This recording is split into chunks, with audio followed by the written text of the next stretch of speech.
આજે તો દાદી સાસુની ફરમાઈશ બની છે. તો દાદી સાસુની ફરમાઈશ હોય અને ઘરે ના બને એવું તો બને જ નહીં. તો અમારા બાને જે ઈચ્છા થાય અને જ્યારે કહે ને ત્યારે અમે લોકો બનાવી દઈએ, હું ને મમ્મી. તો આજે બાને માલપુઆ ખાવાની ઈચ્છા થઈ હતી, કારણ કે એમને બહુ જ ભાવે છે અને એ પણ એમને રબડી સાથે જોઈતા હતા.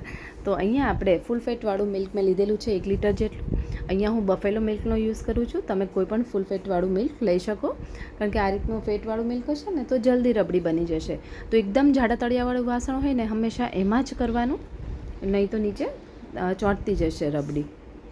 તો આને ફાસ્ટ ગેસે મેં એક ઉભરો આવવા દીધેલો છે. પછી આ રીતે એને હલાવી મીડિયમ ટુ લો ફ્લેમ પર એને થવા દીધી. તો આ બધી વસ્તુ મેં સવારે જ્યારે હું ટિફિન બનાવતી હતી ને ત્યારે બાએ જ્યારે મને કીધું ને ત્યારે જ મેં દૂધ થવા રાખી જ દીધેલું હતું, કારણ કે રબડી બનતા થોડો ટાઈમ લાગશે. અને રબડી વગર પણ સરસ લાગે, પણ રબડીવાળા ખાશો ને તો એકદમ ટેસ્ટમાં બેસ્ટ બનશે અને એનો આમ કહેવાય ને દાઢે આમ સ્વાદ ચોંટી રહેશે, એટલો બધો બધાને ભાવશે ઘરે. આ રીતના રબડીને થવા જ દેવાની, કંઈ નથી કરવાનું. દૂધ એકદમ ઉકળતું રહે ધીરા ગેસે, અને આ રીતે સાઈડમાંથી બધી જે મલાઈ જામેલી હોય ને એને કાઢતા જવાનું અને થોડી થોડી વારે હલાવતું જવાનું. તો આ બધી વસ્તુ મેં સાઈડમાં કરતી જ ગઈ હતી. હવે તમે જુઓ, જે રીતની જાડી પતલી તમારા ઘરમાં ખવાતી હોય એ રીતે રાખવી. મેં આ રીતે મીડિયમ રાખેલી છે, કારણ કે આ ઠંડી થશે ને તો એકદમ ઘટ્ટ થઈ જશે. અમારા ઘરમાં થોડી જાડી હોય ને એવી ભાવે છે, એટલે હું એ રીતે કરું છું. તમે થોડી ઓછી થયેલી હોય તો પણ ચાલે, કારણ કે તમારે ઢીલી જોતી હોય તો તમારે ઓછી કરેલી રાખવાની. હવે એને આપણે સાઈડમાં રાખી દઈએ અને એમાંથી મેં 1 ચમચા જેટલું અહીંયા અલગથી લઈ લીધેલી છે રબડીને. બાકીની હું રવા દઈશ, કારણ કે આ તો વધશે ને તો આમનામે હું તો ખાઉં છું, મને તો આમનામે બહુ ભાવે. તો માલપુઆ મેંદાના લોટનાય થાય અને ઘઉંના લોટના, પણ અહીંયા આપણે હેલ્ધી બનાવશું એટલે ઘઉંના લોટના જ બનાવીશ. તો અહીંયા અડધો કપ જેટલું આપણે રોટલી બનાવીએ ને એ જ ઘઉંનો લોટ ઝીણો લીધેલો છે મેં, અડધો કપ. એની સાથે અડધો કપ જેટલી આપણે, એટલે કે 1 ચમચો, મોટો ચમચો ભરીને રબડી, એટલે આમ અડધો કપ જેટલી થશે. અને હા, જો તમારી પાસે રબડી ના હોય ને બનાવેલી અને તમે આમનામ બનાવતા હોય ને તો તમારે થોડી મલાઈ નાખી દેવાની એની જગ્યાએ, તો પણ મસ્ત બનશે. અડધો કપ ઘઉંના લોટ સામે મેં 1 ચમચી જેટલું અહીંયા એકદમ ઝીણી સોજી હોય ને એ લીધેલી છે, એને નાખી છે. અને આ રીતે અંદર નાખી એને ધીરે ધીરે બધું મિક્સ કરવાનું રબડી સાથે. અને સોજી જાડો તમારી પાસે હોય તો તમારે આ લોટ સાથે સોજી અને એને એકવાર મિક્સરમાં ફેરવી દેવાનું, પછી લઈ લેજો. તો 1 ચમચી જેટલું આપણે સોજી જોશે. જો આ રીતે. અને આની અંદર તમે ખાંડ પણ નાખી શકો, અને અલગથી સિરપ ના નાખવી હોય ને, મતલબ કે શુગર સિરપ, તો એની જગ્યાએ, એટલે કે ચાસણી, એની જગ્યાએ તમારે આની અંદર તે ખાંડ નાખી ઓગાળીને નાખી શકો, એટલે મતલબ કે ખાંડનો પાવડર એડ કરી શકો. અને થોડું થોડું દૂધ નાખી આ રીતે ફેરવતા જજો, એટલે એકદમ ગાંઠા ના રહે અને એકદમ સરસ એકરસ થાય ને ત્યાં સુધી એને હલાવતા રહેવાનું. અને અહીંયા દૂધ ધીરે ધીરે, એટલે ઓછું જ નાખવાનું, પછી ધીરે ધીરે જરૂર પડે એ પ્રમાણે નાખજો, એટલે ગઠ્ઠા બિલકુલ પણ નહીં રહે અને ઇઝીલી તમારે એકદમ મસ્ત સ્મૂથ બેટર રેડી થઈ જશે. તો ફરી આપણે થોડું દૂધ નાખી આ રીતે એને સરસ રીતે મિક્સ કર્યું. અને ઘણીવાર તમે મતલબ કંઈ ગળ્યું ખાવાની ઈચ્છા થાય ને તો હેલ્ધી વર્ઝન કંઈક ખાવું હોય ને તો તમે આ બનાવીને ખાઈ શકો. અને બિલકુલ વાર નહીં લાગે. અને મેં તમને જે રીતે કીધું એ રીતે રબડી બનાવતા થોડો ટાઈમ લાગશે, પણ રબડીથી એકદમ ટેસ્ટ મસ્ત આવતો હોય. અને જો તમારે રબડી ના બનાવી તો આની જગ્યાએ તમે મલાઈ અને સાથે થોડી ખાંડ અંદર નાખી દેશો તો કોઈ પણ જાતની ઝંઝટ નહીં રહે, આમનામે તમે ખાઈ શકશો. અથવા તો ખાંડની ચાસણી અંદર એડ કરીને પણ નાખી શકો છો. તો અહીંયા મારે અડધો કપ જેટલું દૂધની જરૂર પડી. હવે એલચીનો ફ્લેવર ફાવતો હોય તો થોડું અંદર એડ કરી આ રીતે મિક્સ કરવાનું. તો જો આ રીતની કન્સિસ્ટન્સી હોવી જોઈએ બેટરની, આ રીતે એક ધાર પડે ને રિબનની જેમ, જો આ રીતનું આવી રીતનું થવું જોઈએ, આટલું તમારે દૂધ નાખવાનું રહેશે. હવે આપણે એને થોડી વાર માટે સાઈડમાં રાખીએ, ત્યાં સુધી એક ચાસણી બનાવી લઈએ. તો ચાસણી અહીંયા મેં અડધો કપ ખાંડ લીધેલી છે, અને એની સામે ખાંડ ડૂબે એટલું પાણી, અથવા તો અડધો કપ તમને પ્રોપર માપ જોતું હોય તો અડધો કપ જેટલી ખાંડ સામે અડધો કપ પાણી લેવાનું રહેશે. અને એની અંદર થોડો મેં એલચીનો ભૂકો પણ નાખ્યો છે, અને આ રીતે એને એકવાર હલાવી દીધેલું છે.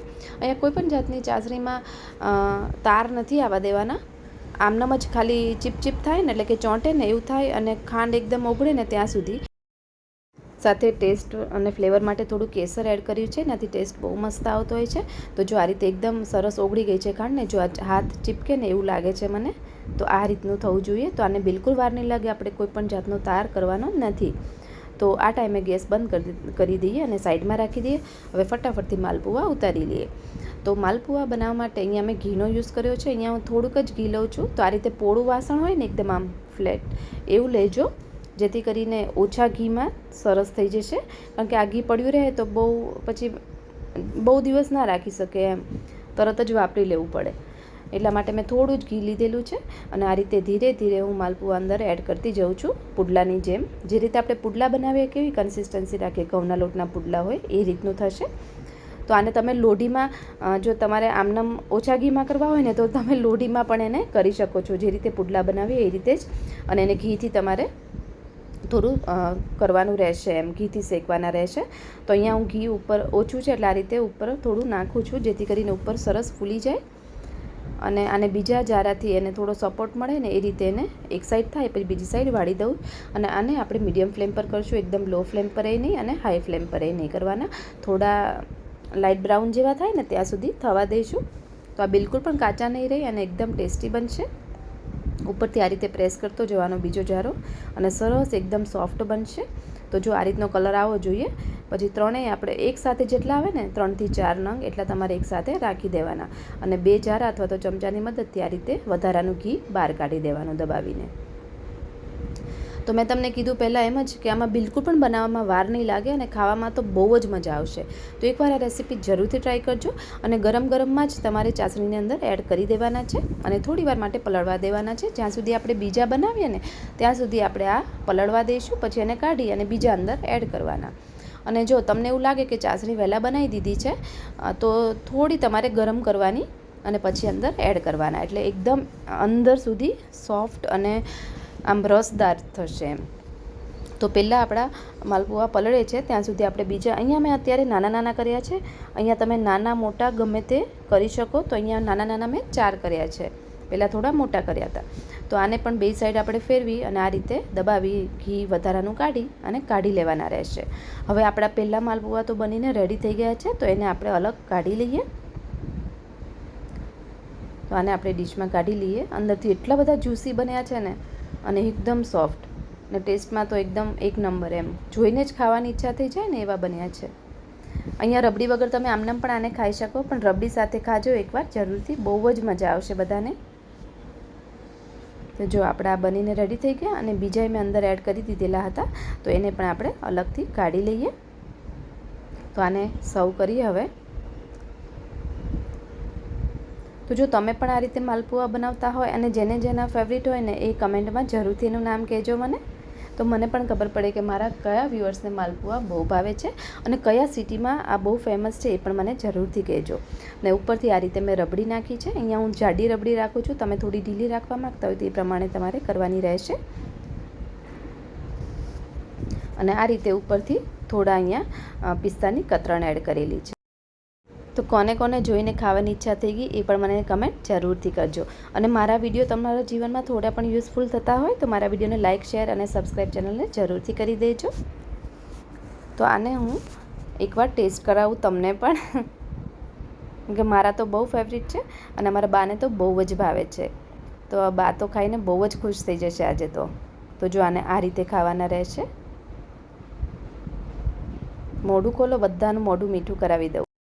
તો ચલો ફરી મળીએ એક નવી રેસીપી સાથે. Thank you.